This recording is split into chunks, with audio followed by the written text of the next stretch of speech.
Pedro from A&P-Reacts. I'm here today with Joe for Fit for an Autopsy to talk about the new record. Oh, what the future holds. Out January 14th on Nuclear Blast. How's it going? Good. How are you, man? It's an absolute pleasure to have you on the channel. Finally, I get to chat with you about Fit for an Autopsy. I haven't seen you in ages. I can't even remember the last time I saw you in Toronto, but maybe 4 years ago, probably. 4 years. Yeah, something along those lines. It's been an Crazy. Eternity. It's been an absolutely eternity. And since then, you guys have released banger after banger after banger of a record. This new one is no different. But before we talk about the new one, let's go back a little bit. Has the creative process changed from your perspective across every single album leading up to this one? 100%. I feel like everything just keeps getting more experimentative and a little more pushing the envelope with things. And I really love that about us. I really like that we're able to do that confidently. And I feel like we do it confidently because it feels right. You know, this album felt really right to all of us. So I'm really, really proud of this one. Is that process been organic for you guys, or do you kind of have a roadmap where this is where we are currently and this is where we want to go with the next album? So we basically kind of just see what does well on each record and we notice that a lot of the weird ones that we kind of toss in there get a lot of love, and we kind of just keep pushing the weird stuff. So we just keep getting weirder and weirder. But the recording process recently was the most different it's been since I joined the band. When I first joined, I had 5 days to record Absolute Hope, Absolute Hell after 2 weeks of saying yes to joining the band. And then the next album after that, I had like 6 days. The next album, I had like 5 or 6 days. And then this album, I had 2 full weeks and like more time. So I feel like we were really able to like pick apart everything and really kind of put a lot into this one because we had so much time. I mean, we had 2 fucking years, right? And like, well, I mean, we wrote it like probably almost a year ago at this point now. So like, we've been listening to the songs for a while. So I'm already ready to write a new one, you know? What do you feel was the most challenging aspect of putting this record together? I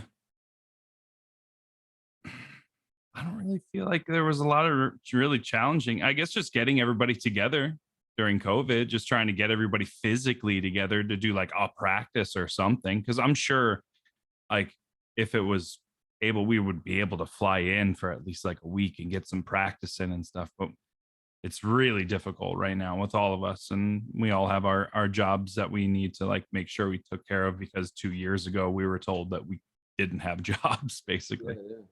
Yeah, I can totally see that.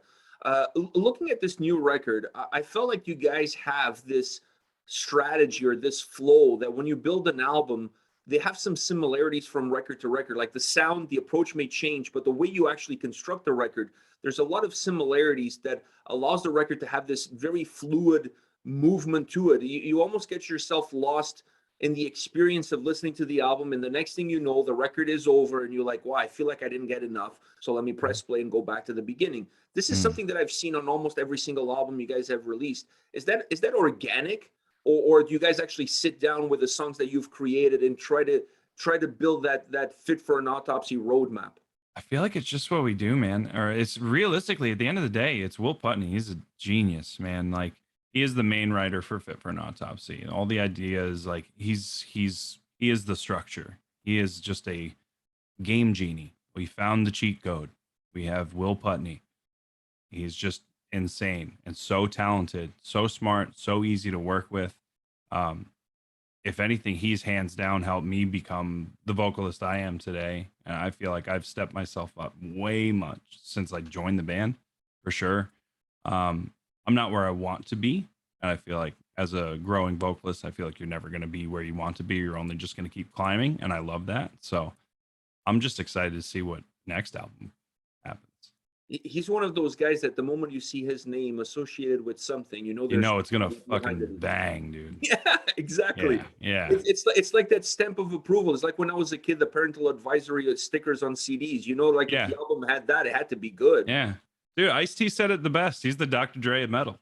Yeah, 100%. I never thought about that, but yeah, that's totally true. Totally true. Yeah, From the words of Ice-T himself. That was crazy. When I heard that, I was like, wow. But it's true. I mean, it's absolutely true. The guy has that magic touch that he just knows what every record needs and what everybody needs. So he knows how to turn the right knobs with the folks around him. He's a genius. Game genie. I'll call him that for the rest of my life. I want him to get a game genie tattooed on him. You know what a game genie is? You should remember what a game genie is. Yeah. Back in the day. All cheat codes. Yeah. At what point in the creative process do you start looking at the lyrical content for an album? Do you come in and you have an idea of what the whole record needs to be like from a lyrical perspective, or you give each song its own fingerprint? Lyrically, it's a lot of Will as well. Like I said, Will does the majority of a lot of the writing for it. So he has this vision for everything. And me and him have sat down and we've talked a bunch and we've written stuff together. And at the end of the day, like what we come out with is just, we try to make sure that the words are there and the emotion is portrayed to make the words mean something and be more powerful. And we are on the same wavelength of everything that's going on. So during that whole process, I'm there with him at the studio, you know? So I don't know. It just flows, man. It just flows. His brain's crazy. Did you bring any cheat sheets with you to the studio, or of course I come with my one-liners and my the cool little flowy things that I've got, but most of the time I just come with voices and patterns and different ways to approach a vocal in this type of music, you know. Then you give yourself some room to breathe, and then what brews. And I try to give myself some room to breathe. Sometimes we have to look back and we're like, all right, we also have to think about trying to do this live because this is going to be fucking crazy if I'm just not breathing for the whole first 2 minutes of the song. Yeah, I feel like that's such an important aspect for what you're trying to do, because you're not just, you have so many moving pieces with your voice, with the lyrics, how the songs fit, how you're going to fit your voice in it. So there's a lot of things that you have to consider coming into a track. It's not just, oh, here's the lyrics and go to town on it. Yeah.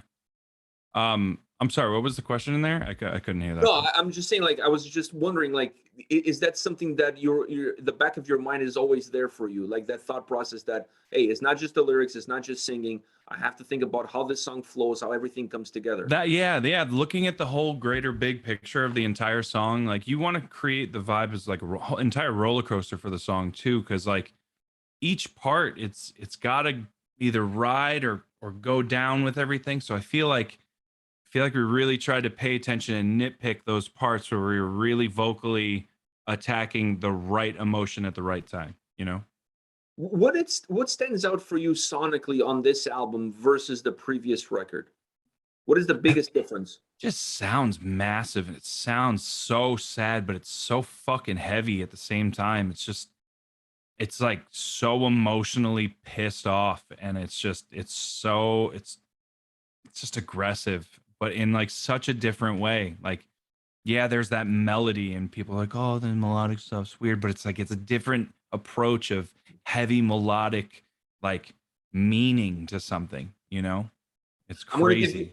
I'm going to give you a line. When I heard the album for the first time, and I think I mentioned this on the review that I already recorded, I felt like the Sea of Tragic Beasts was, you're in a dream state and now you wake up from that dream, and this album is you waking up to a nightmare. That's kind of how it felt coming from one album to the other. I could see how that's for sure. I could see how that could definitely portray. That's what I love about what we do, though, because like it really leaves everything up to interpretation for sure.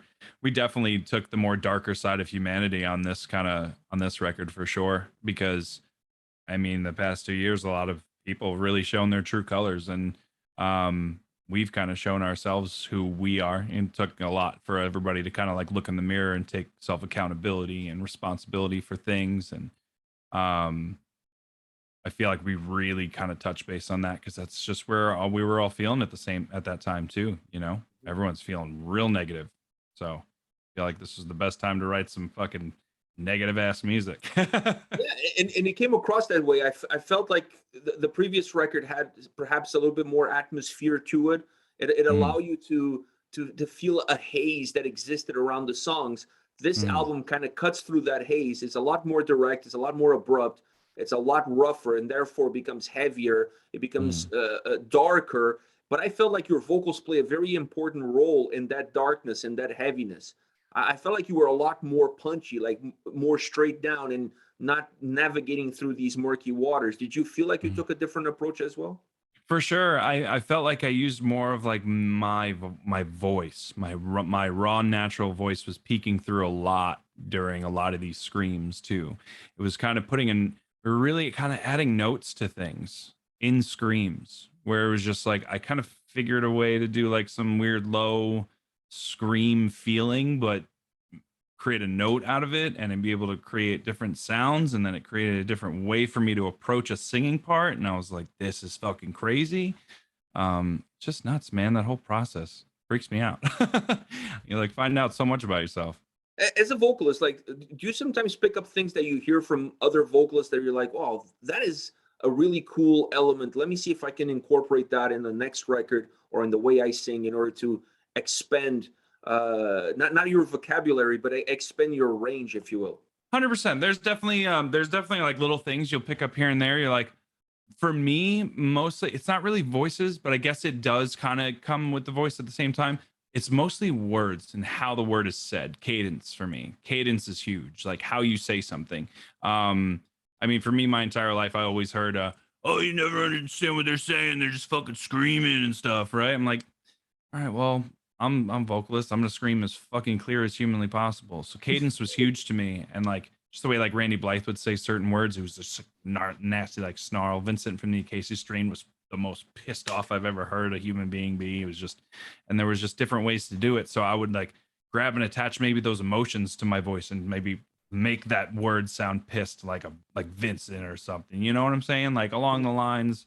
And these guys have definitely influenced me throughout my life for sure. If it wasn't for all those bands growing up, I don't know what my voice would sound like. And I think it would be bullshit if any vocalist said that they don't grab anything from any other vocalist, especially if they're progressing now. 100%. You have to pay attention. You have to see what's different, because you're one person who knows what you know around you, but there's so many other people that can figure out other things and see other things differently. And if you're closed-minded to seeing that, then you're not really going to progress. You're just going to stay and probably get jaded and pissed that everyone else is surpassing you and you're still trying to ride off the same voice. Having said that, when you go into the studio, you seem like a guy who doesn't have an ego. It's all about how can we serve the record and how can we make the album as good as possible. So when you're in the studio, how much feedback do you take from the other guys, and how much do you say, stick to your guitar playing, let me stick to my singing?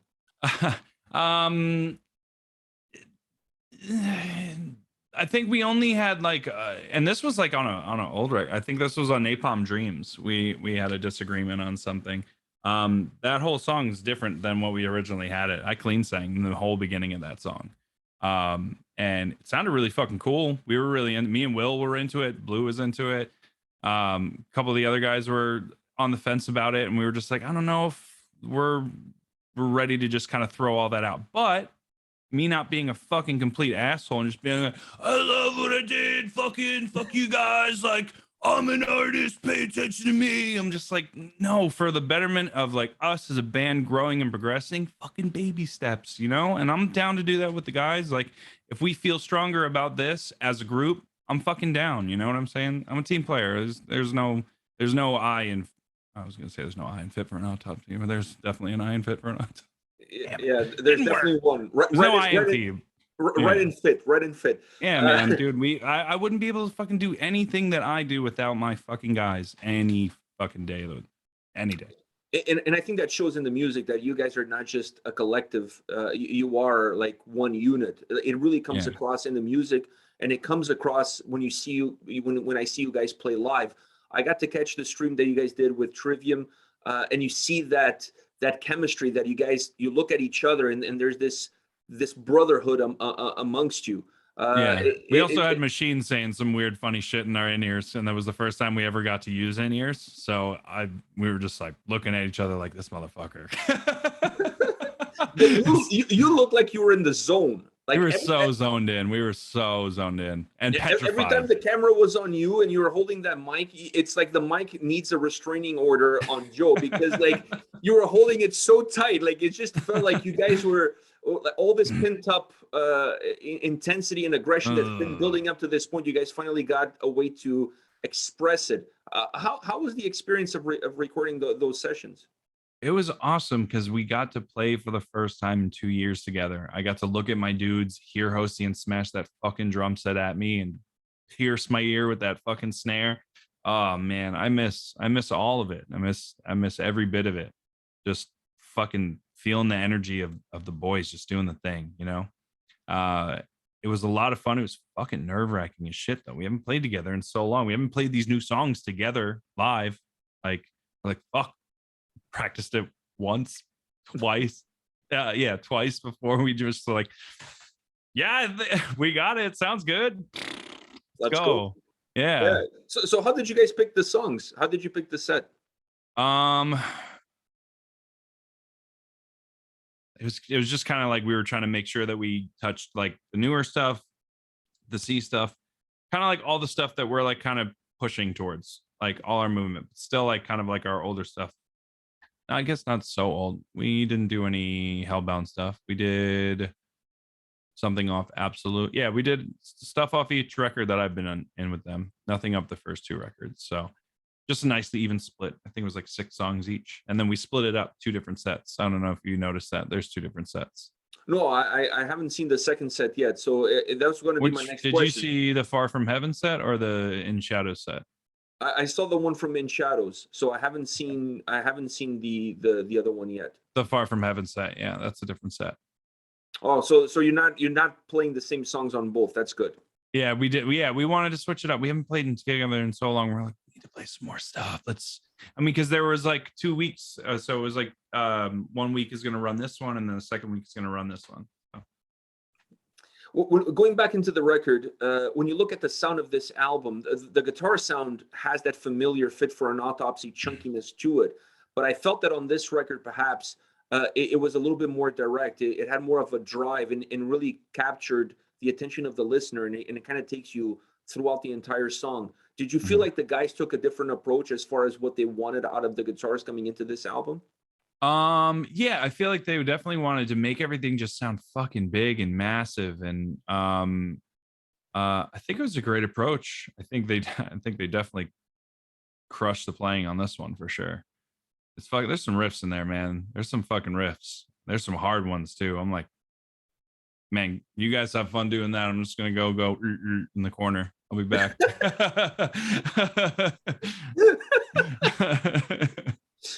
Yeah. Do you guys talk a lot before you even get to the studio, or you're one of those bands that you have just a rough idea of where you want, and then when you get to the studio, things start to kind of develop from there? I have my group chat silenced because we talk every fucking day. And they talk like it's AOL Instant Messenger. It's crazy. So, and I'm working all day fucking, I have it muted. So anytime I'm in between, I'm like, right now I can catch up and read. Sometimes I get lost in the memes, and then someone's like, Joe, you had like this interview. What are you doing? I'm like, I'm sorry. I'm fucking catching up through all the insane memes you guys have through here too. Jesus. Your life is not easy.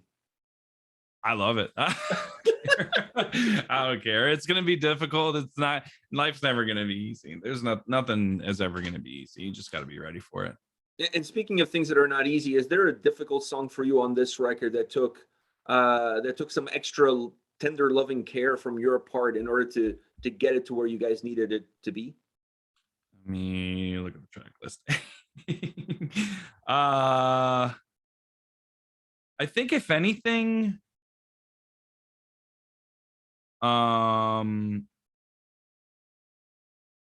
challenging wise, I thought it was really fun to do Higher Level of Hate. That really catchy, like poppy vocal. It's really cool. It catches and follows the things, and they're like, I don't know. I felt because I don't know. I just do vocals every day. I scream in my car to stupid fucking songs, and just like I know I see it. Yeah. The videos that you post, you driving, I'm like, this is an accident waiting to happen. But hey, you know that. I make sure I'm not on any highways or anything. I make sure I'm super safe.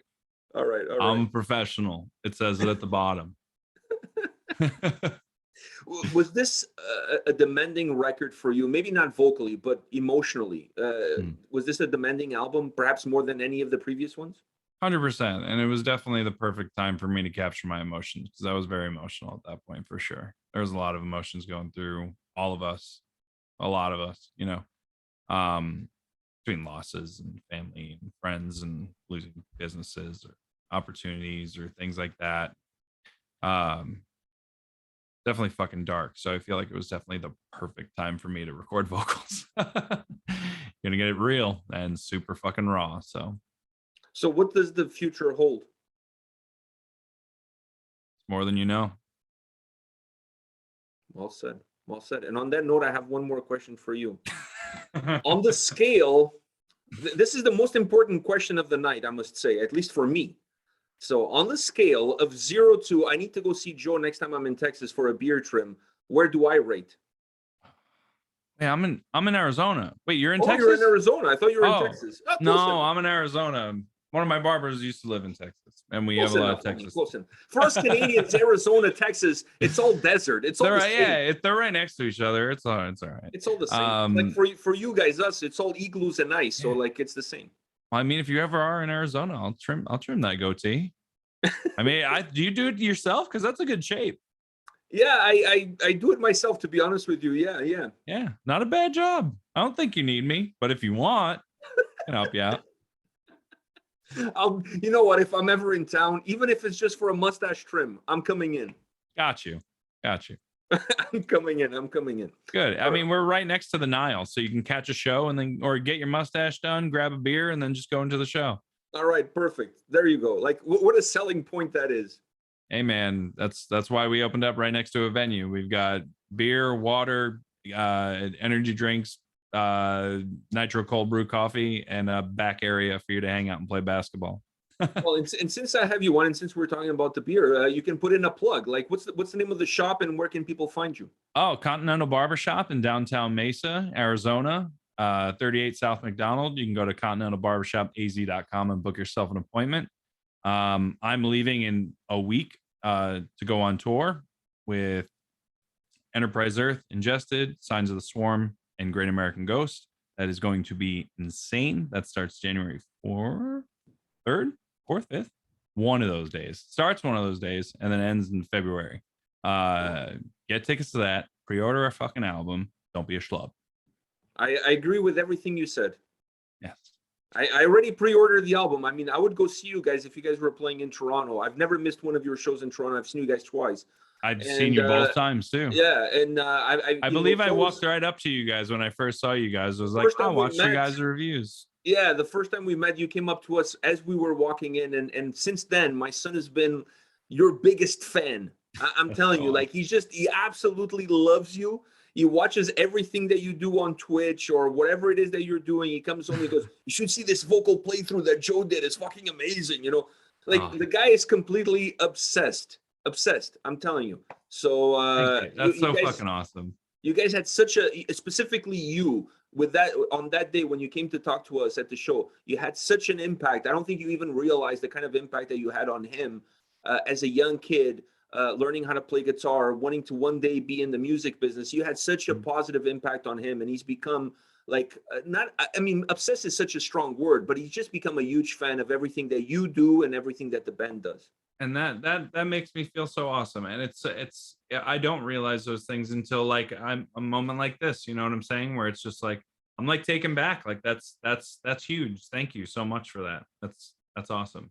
Yeah, I get into shit when you guys release something and I don't give them a heads up. I get into shit at home, like, how come you didn't tell me there's a new song? So it just shows you like the kind of level that he's at. Like the previous album, he's got the album on iTunes. He's got the MP3s. He's got the vinyl. I think the only thing he's missing is a CD. But like it just shows you like he purchased as many on many platforms as possible to support you guys because he's that much of a fan. So he really loves you guys. That's so awesome. Well, give him a giant hug for me. So when I can see him next time, I'll give him a way bigger hug. I will. Joe, thank you very much for your time, man. I really appreciate it. This album kicks absolute ass. I was not expecting anything less from you guys. So for everybody out there, go pick it up. January 14th out on Nuclear Blast. Oh, what the future holds by Fit for an Autopsy. This is Joe. Thank you very much. Bye, guys.